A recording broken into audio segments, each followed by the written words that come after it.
start some of the sums of probability that we would like to see.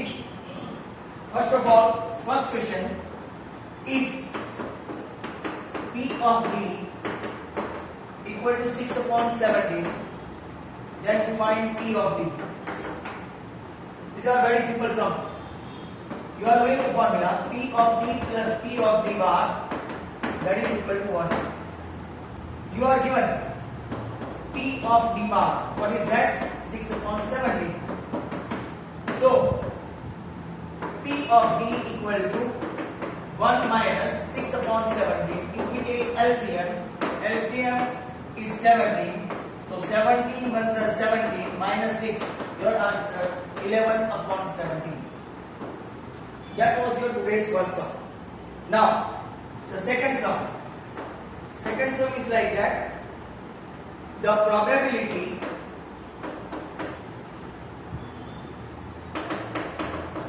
of a non-leap year having 53 Friday is days. Try to understand this kind of sum. You are having problem in this kind of sum.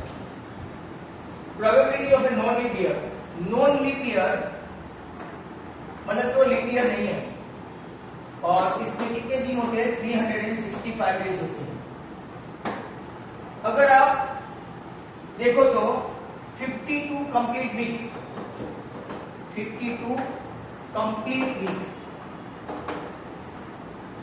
अगर आप देखेंगे यहाँ पे 365 को 52 से divide करेंगे या तो 7 से, क्यों? एक वीक में कितने दिन होते हैं? 7. तो 7 5 35, 7 2 14, और एक दिन बचता है. वो एक दिन आपका फ्राइडे भी हो सकता है, मंडे भी हो सकता है, ट्यूसडे भी हो सकता है, थर्सडे भी हो सकता है, सैटरडे भी हो सकता है. मतलब कि कंप्लीट वीक कितने हैं? 52 कंप्लीट वीक है. बट एक दिन जो बचा, it may be Friday, that is it may be 53rd Friday, it may be 53rd Monday, it may be 53rd Saturday, it may be 53rd Tuesday. कोई भी आपको पूछे फ्राइडे से लेकर सैटरडे तक, कोई भी इवन संडे, तो भी आंसर सेम रहेगा. तो प्रोबेबिलिटी आपकी कितनी आएगी? Probability equal to that 365, right, minus 1 करेंगे तो 1 अपॉन 7. चाहे वो फ्राइडे हो, सैटरडे हो, ट्यूसडे हो, मंडे हो, संडे हो, कोई भी हो, बराबर. इसका ख्याल रखेगा. बट मान लो इसी में ही अगर हम लोग ले लें that probability, next question, probability of a leap year having 53 Sundays, तो फ्राइडे के बदले संडेज ले लेते हैं. तो अब लीप ईयर मतलब कि कितना हुआ? तो leap year that means you are having 366 days. मतलब कि 52 कंप्लीट वीक के बाद कितने दिन बचते हैं? बराबर, हाउ मेनी डेज?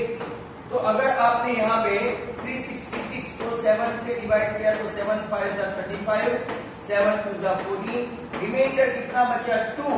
तो इसकी प्रोबेबिलिटी कितनी आएगी? तो probability of 53rd Sunday that is equal to 2 upon 7. और संडे के बदले मंडे दिया हो तो भी 2 अपॉन 7. इन शॉर्ट आपको दो चीज याद रखनी है. अगर नॉन लीप ईयर है, नॉन लीप ईयर मतलब 365 डेज है, तो कंप्लीट वीक आपका 52 बचेगा, रिमाइंडर 1 बचा. तो कोई भी पूछा हो Friday, Saturday, Sunday, Monday, Tuesday, Wednesday, right, Thursday, आपका आंसर 1/7. और जब लीप ईयर पूछा हो, राइट, तो 366 डेज मतलब कि 52 कंप्लीट डेज के बाद डिवाइड करने के बाद 2 दिन बचेंगे, whether it Sunday, Monday, Tuesday, Wednesday, Thursday, Friday, Saturday, आपका आंसर रहेगा 2/7. Always keep an eye over this kind of sum. Next one,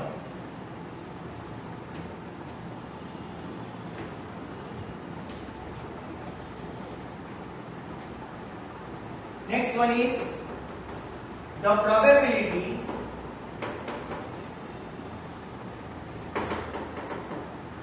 of the month of February of a non-leap year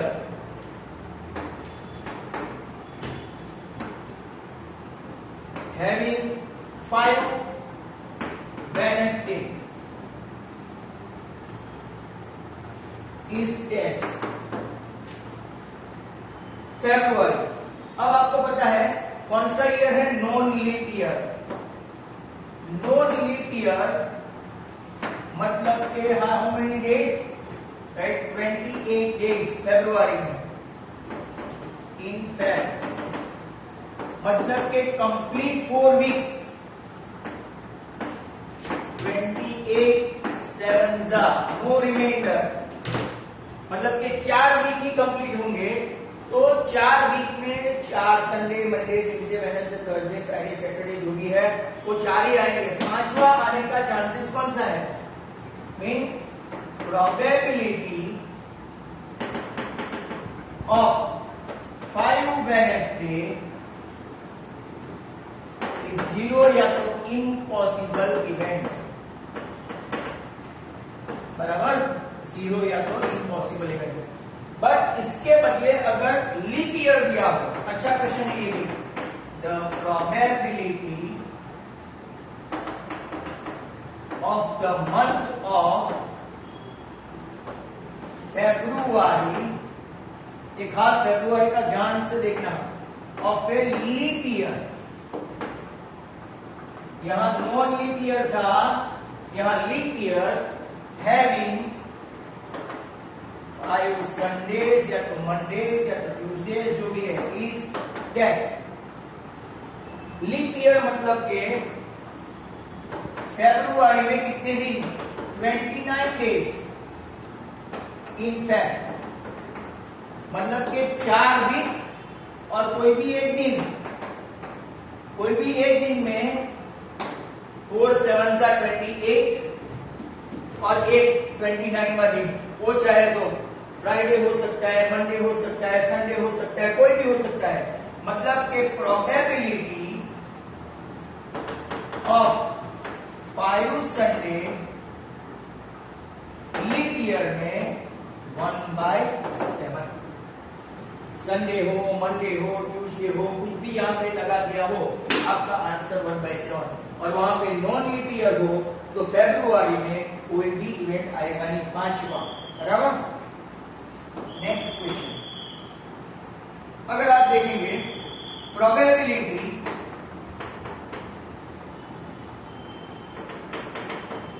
of the month of April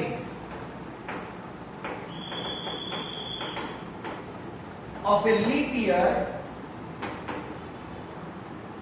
having 5 Fridays.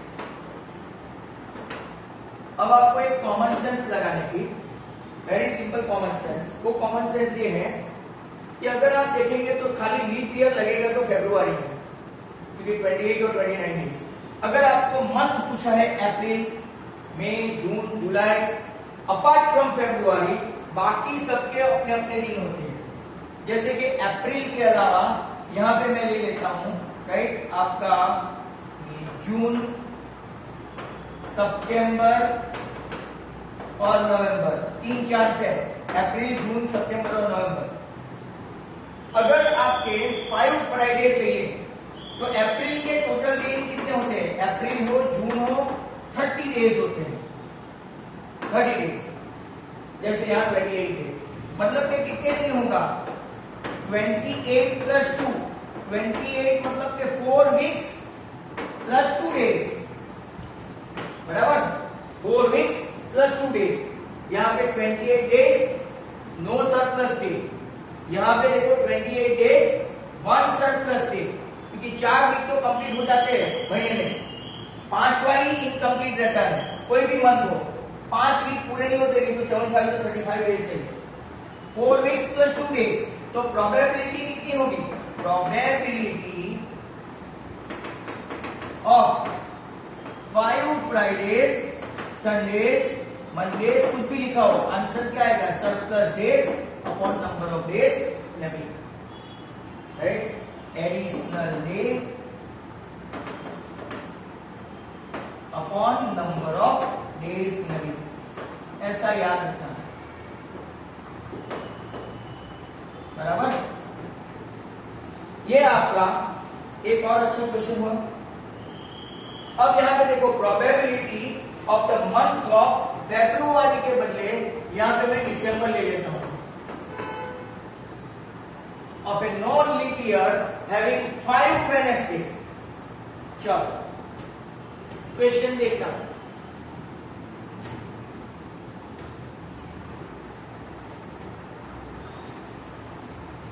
अब देखो दिसंबर है, तो यहां दिसंबर के अलावा कौन से ऐसे हैं? तो जनवरी, मार्च के बाद मार्च, फिर जुलाई, अगस्त, मार्च के बाद अप्रैल, मई, 1 2 3, जुलाई, अगस्त, सितंबर, अक्टूबर, ये सबके 31 डेज आते हैं, और दिसंबर तो है इसीलिए लिखा नहीं। तो number of days in December as well as other days 31 days, मतलब के 4 complete week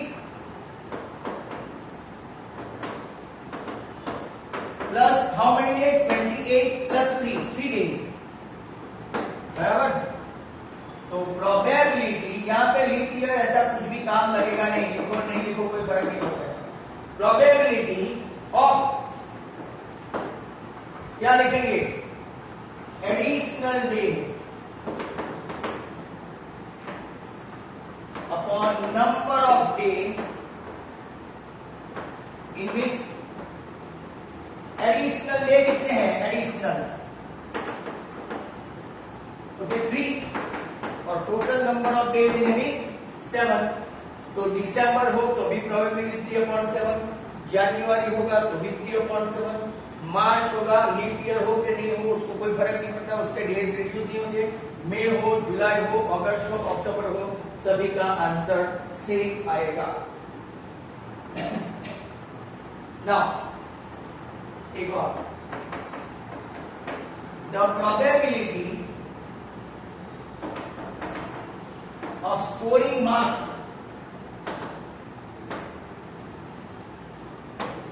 more than 60 and less than 66 in a 100 mark test.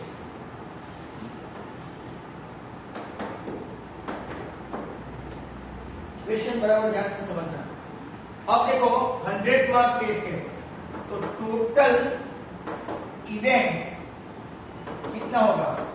100 plus 1 101। भाई सर 1 आपने एडिशनल क्यों लिखा? क्योंकि 100 मार्क 1 to 100 टोटल 100 होते हैं, पर बहुत सारे स्टूडेंट्स ऐसे हैं कि जहां पे नेगेटिव मार्क्स भी आ सकते हैं, पॉजिटिव भी आ सकते हैं। हम लोग नेगेटिव का नहीं सोचे और जीरो का सोचे, जीरो भी आ सकता है, तो आपका आंसर क्या है? 101, टोटल इवेंट्स 101। और अब अगर आप लोग देखें 60 से ज्यादा, मोर देन 60 मतलब 61, 62, 63, 64 एंड 65, और लेस देन 66 मतलब कितना हुआ? मतलब कि टोटल इवेंट 101 है, और प्रोबेबल इवेंट कौन सा है? बराबर, मतलब कि यहां पे हम लोग लिखेंगे probability of event equal to, आपके ये कितने हैं? 5/101। एक और, probability of scoring 35 marks out of 50 marks test is dash. वापिस टोटल इवेंट्स कितने हुए? टोटल इवेंट्स गिनोगे तो आपका जीरो भी पॉसिबल है, तो जीरो भी पॉसिबल है, तो 50 प्लस 1 टोटल इवेंट हो गए 51 और आप 35 मार्क्स लाने के चांसेस कितने हैं? देखिए 1 बराबर, तो probability of getting 35 marks equal to, एक ही बार 35 आ सकते हैं, 35 अपॉन 50 मत लिखना, 35 अपॉन 51 भी मत लिखना, 1 अपॉन 51 इज द आंसर। अच्छा सम है ये सब। Right it be asked one more.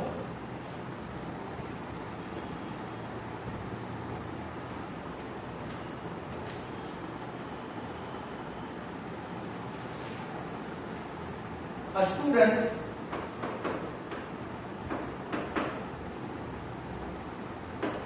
attend a 50 marks test.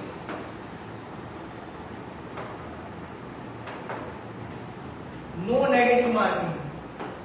That is very important.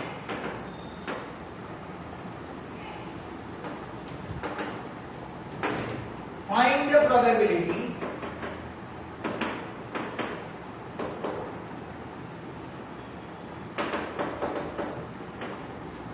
that he scores 30 or 35 marks. Important question है ये भी, 30 और 35 मार्क्स। यहां पे आप लोग देखो, राइट, नो नेगेटिव मार्किंग और 50 मार्क की टेस्ट से मतलब के टोटल इवेंट्स होगा 50 प्लस 1 मतलब कि 0 मार्क्स ऑल्सो पॉसिबल, बराबर। इसके लिए टोटल इवेंट हो गया आपका 51।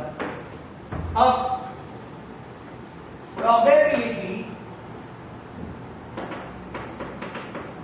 ऑफ स्कोरिंग 30 तो 1/51, जैसे कि अभी 35 मार्क्स वाले ने लिखा, एंड प्रोबेबिलिटी ऑफ स्कोरिंग 35 में भी क्या होगा 1/51, और यहां पे लिखा है प्रोबेबिलिटी ऑफ स्कोरिंग 30 और 35, 30 भी आ सकते हैं 35 भी आ सकते हैं, हमको पता नहीं है, तो 1/51 प्लस 1/51 आपकी प्रोबेबिलिटी आएगी 2/51। मान लो कि ऐसा पूछा हो 30, 35 और 40, ऐसा पूछा तो 30, 35 और 40 तो 3 आएगा, 3/51। अगर ऐसा पूछा हो 30, 35, 40 और 45 तो 4/51 आएगा। ठीक है, of this kind of sum. Next,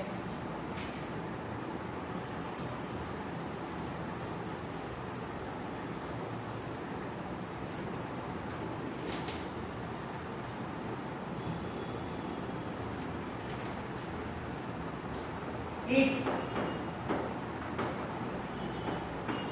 PA is to PA bar equal to 3/2, find PA। और दूसरा भी है साथ में, if PA is to PA bar equal to 4:1 है, find PA bar, find PA bar। Now यहां देखो, P of A plus P of bar A equal to 1 equation 1। आपको ऐसा दिया है PA upon PA bar equal to 3/2 left equal to x, मतलब कि PA equal to कितना हुआ 3x और PA बार इक्वल टू कितना हुआ 2x, PA bar equal to कितना हुआ 2x। अब आपके पास है PA plus PA bar equal to 3x 5x equal to 1, 5x equal to 1, x आपका कितना आया 1/5। आपको पूछा क्या है PA, तो PA कौन है आपका, PA equal to 3x, therefore 3 into x की वैल्यू है हमारे पास, what is the probability 3/5। Same यहां पे देखो answer PA plus PA bar equal to 1, PA कितना है PA upon PA bar that is equal to 4/1 बराबर, that is equal to x, PA equal to 4x and PA bar equal to कितना है 1x। आपके पास formula है, इस करो PA plus PA bar equal to 1, 4x plus 1x equal to 1, 5x equal to 1, x equal to 1/5 आया। आपको पूछा क्या है a बार पूछा है, मतलब कि PA बार इक्वल टू क्या है PA बार 1x, और x की वैल्यू है 1 into 1/5, राइट आंसर आएगा 1/5। यहाँ पे एक शॉर्टकट मेथड बता दो, if it is an MCQ how to write it directly. PA देखो PA का कंट्रीब्यूशन 3 है और PB का कंट्रीब्यूशन 2 है। पहले क्या करने का, दोनों का टोटल कर दो, 3/2, 3 + 2 तो 5 आया, टोटल डिवाइड 5 आ गया, उसको नीचे लिखो 5। और PA का कंट्रीब्यूशन 3 है और PA पूछा है तो 3/5। अगर मान लो यहाँ PA बार पूछा होता तो क्या होता 2/5।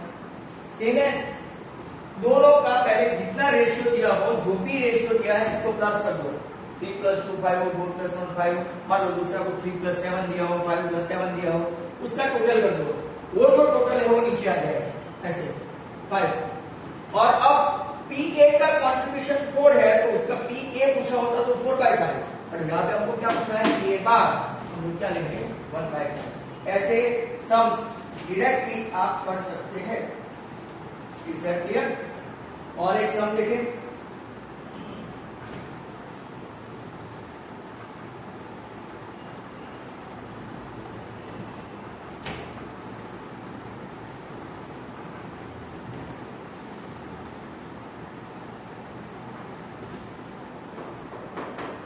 a circle with radius 7 cm is drawn at the center of a rectangle 28 centimeter long and 22 centimeter tall.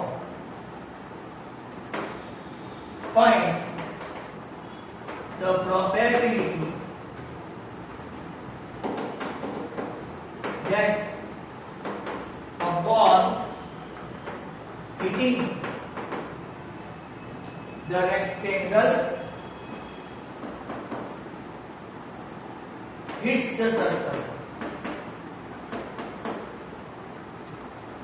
ऐसा हमारे पास क्वेश्चन है।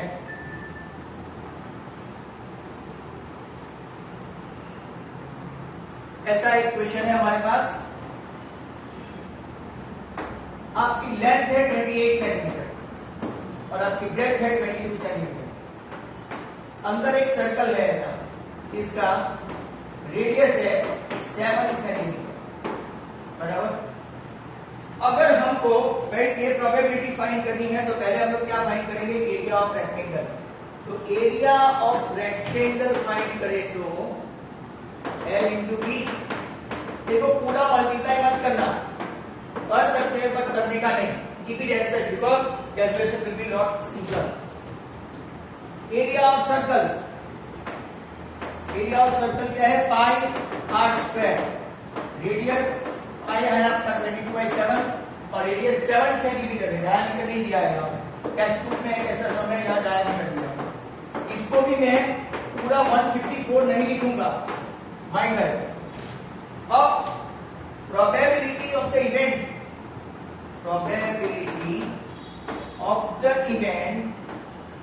इक्वल टू क्या करेंगे, एरिया ऑफ सर्कल, छोटा वाला है ना जो अंदर सेंटर पे हिट करेगा वो ऊपर, छोटा एरिया ऊपर, बड़ा एरिया नीचे। एरिया ऑफ सर्कल, छोटा बड़ा मतलब जो अंदर का है वो ऊपर और जो टोटल बाहर का है वो नीचे। एरिया ऑफ रेक्टेंगल मतलब कि एरिया ऑफ सर्कल आपका पाई आर स्क्वायर, ऐसा एक फॉर्मूला लिखो, थोड़ी इंप्रेशन आती है।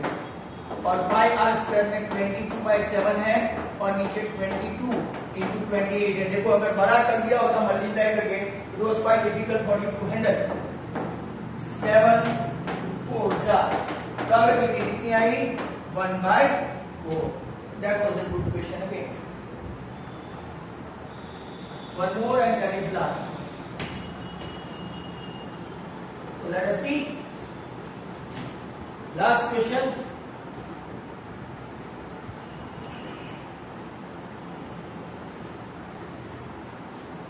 Savita and Hamida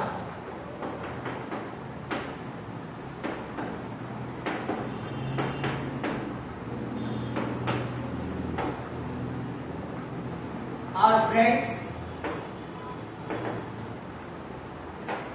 What is the probability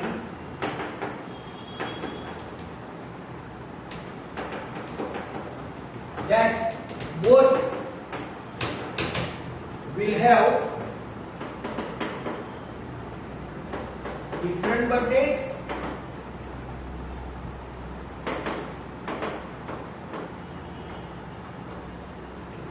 or same birthdays? और साथ में इग्नोर लीप ईयर।